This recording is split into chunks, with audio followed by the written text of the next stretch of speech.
शर्त पर युधिष्ठिर ने जुए में द्रौपदी पर खेला था दांव। युधिष्ठिर द्वारा जुए में अपना सब कुछ हारने के बाद द्रौपदी के पूछने पर धर्म के बारे में ये क्या बोल गए भीष्म। पूरी बात सुनने के बाद भीष्म पितामह बोले, कल्याणी, धर्म की गति बड़ी गहन है। बड़े बड़े विद्वान भी उसका रहस्य समझने में चूक कर जाते हैं। जो धर्म सबसे बलवान और सर्वोपरि है, वही अधर्म के उत्थान के समय दब जाता है। पांडवों के सामने जब कौरवों की युद्ध नीति काम नहीं आई तो दुर्योधन बहुत निराश हुआ।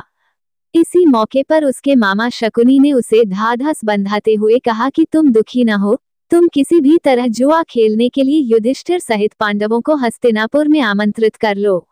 तुम शर्त रख देना कि तुम्हारी तरफ से मैं पांसे फेंकूंगा, फिर देखो मैं अपने पांसों की सेना से पांडवों को हरा दूंगी। योजना बनाकर जुआ खेलने का आयोजन हुआ और निमंत्रण मिलने पर युधिष्ठिर अपने भाइयों द्रौपदी और माता कुंती के साथ पहुंचे। चौसा बिछाई गई और खेल शुरू हुआ। योजना के अनुसार दुर्योधन की तरफ से उसके मामा शकुनी ने पांसे फेंकना शुरू किया। दांव पर दांव लगते गए और युधिष्ठिर हारते गए। युधिष्ठिर हर हार के साथ कोई बड़ा दांव लगाते कि शायद इस बार की बाजी उनके पक्ष में होगी, किंतु युधिष्ठिर के सारे प्रयास विफल होते गए। पांसा फेंकने में माहिर शकुनी हर बार अपने भांजे को जिताते गए। राज्य की सारी सेना संपत्ति और पूरा राज्य ही हारने के बाद युधिष्ठिर अपने भाइयों पर दांव लगाने लगे।